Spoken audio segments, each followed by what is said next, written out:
I got 11 years of my prison sentence knocked off. 11 years. I left prison, and when I left there, I got a letter from the governor's office that said that this young man he's serious about his change and he's trying to overcome, that he's impacting and inspiring. I got this letter, this paper, that I left the prison. I was leaving the prison in street clothes. I left 11 years early. I came home 5 years ago. 5 years ago, I came home, and I was on a mission, man. And I was just a broke down dude that's just hungry, and I refuse to fail. I refuse to give up. I may make mistakes. I may do it the first time, the second time, but failure's only failure until you stop trying. Listen, some of you're afraid and you're letting fear, whatever your dream, whatever your goal, whatever it is that you want to achieve, you're letting fear paralyze you. Listen to me. You're never going to know if you can swim unless you jump in the water. You're never going to know that you can achieve your dreams or you're going to fail unless you get into the water. That's when you're going to find out if you're sinking or you're swimming. And here's the truth. Failure's only failure until you give up, man. You don't have to get it right the first time. It's not about perfection. And so some of you, maybe you struggled and you've messed up and you've relapsed, or you've made some hiccups. And even some of us that aren't struggling with addiction, you've made some poor business choices, some poor relationship choices. You've struggled. I'm telling you what, it's not about perfection. It's about progress. Keep putting one foot in front of the other. Giving up is not an option. Giving up on your loved ones is not an option. Giving up on your sobriety is not an option. It's not. I want you guys to understand, you're in the game, man. You're in the game, man. We're in this together. I refuse to believe that addiction and living a life full of drugs and bound to these thoughts and these failures is all that we have. It's not. I'm 10 years sober, and I promise I don't white knuckle it. I'm not counting the days. I'm just chasing down my dream, and I'm no different than any one of you in here. You plus God is always the majority. Period. And so here's what happened with me. It was a Friday night, 2009, July 17th. So I had drank and consumed a half a fifth of whiskey and 13 shots of tequila. I was drunk. A girl named Priscilla Owens, she comes to get me. My friend Mike says, Nathan, you're not driving, right? I said, oh no, I'm not driving, she is. She's my designated driver. We got this, we're going out to TJ's, we're starting the fire. I'll see you in a little bit. Cool, we shook up and we're out the door. But in the process of leaving that bar to getting to the car, there's one question that I'm never gonna probably ever have answered, and I can't quite put my finger on it. But somehow, when I left that bar, Priscilla gave me her keys.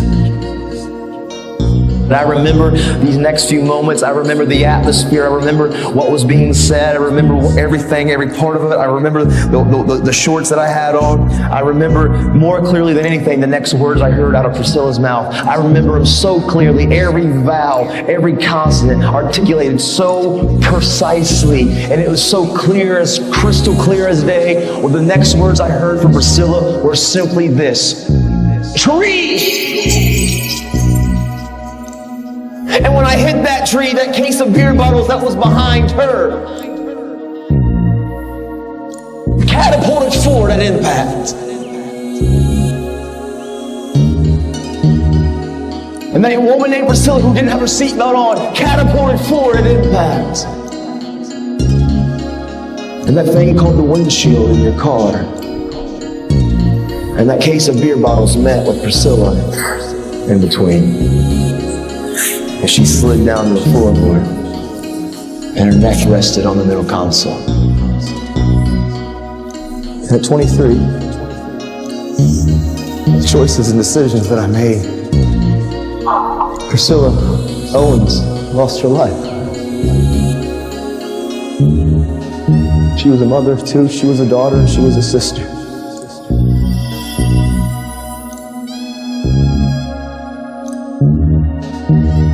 What happened, though, is the family wanted me to contact them right after that. They said, listen, there's no reason for two families to be destroyed. We want you to know that we love you, even though we don't know you. We forgive you, even though we don't know you. But do us a favor. Just try to make the world a better place. Try to don't let Priscilla die for nothing. Just make a difference.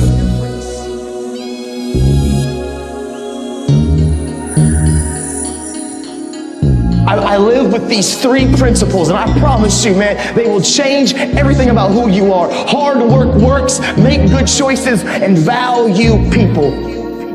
I decided 10 years ago, literally, when this all happened and I went to prison, I was like, you know what? I want to make this promise. I want to keep it to this family. I come from a lot of brokenness. I don't know where to start, but what I do know is the importance of the choices that I make. And so literally, I wrote the word, change the world, and I slapped it on my little prison cell window. And every single day I woke up and I realized, make good choices, great things happen. Aim small, miss small.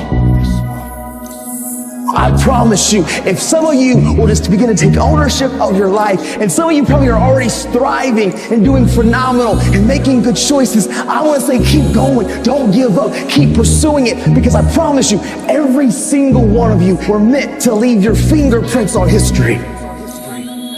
But I'm here to tell any of you in here, if you're battling, if you're struggling, you've got to know when to cut anchor and go on about your life, because you can't be letting people live rent-free up here. You can't be letting people hold you back, and who you surround yourself with matters. Change doesn't happen by accident. Change takes intentional choices to be different, and that's just truthful. Today, I'm going to give my attitude all that I got. I'm going to work on my character all that I got. I want to try to be responsible with all that I got. I want to be the best me with everything that I got, with all that I got. If we can every day look in the mirror and say, I don't need to be perfect, but I want to progress today. Every day, I'm going to get a little bit better. I promise you, accountability and transparency will change your life. As much as you want to sometimes isolate and be by yourself and think that you can do this on your own, you can't. You're not an island, and you can't do this on your own. And yes, we got to have our good friends. We need to have those people that can encourage us, but it's not just on a horizontal level. There has to be a vertical level. Those coaches, those mentors, those people that have been through some things in life, you need them in your life. You need counselors and people in your life that can see you and see your blind spots, because we normally in life, we will not see our blind spots. Make good choices, great things happen. You see, every choice that I can make, listen, I can't control what you think about me. I can't control your opinion of me. I can't control what you say about me, but I control how I react, respond, and what I do with my life. I'm in control of my life. I don't let external factors control me. I'm in control of my life. Because sometimes life can be tough. Life can be challenging. And sometimes the obstacles in front of you seem like they're too big and it's easier just to lay down. But you know what I remember? I remember when my dad used to look at me and the kids and said, listen, Nathan, life is never going to give you anything, but if you make it and if you build it, nobody can take it from you. Because hard work and tenacity and refusing to quit and chasing your dream, you'll get there, I promise you. Maybe you don't hit the start, but you'll land on the moon. You just don't give up and you go after it, and you stop caring about the opinions of people around you. Stop blaming everybody for your hurts. Take ownership of your life. Take off your mask. Don't fear the bear. Make good choices. Be a best friend. Encourage somebody. Be a voice of hope and inspiration. This is your moment. The people who respect you for going out there and trying your hardest.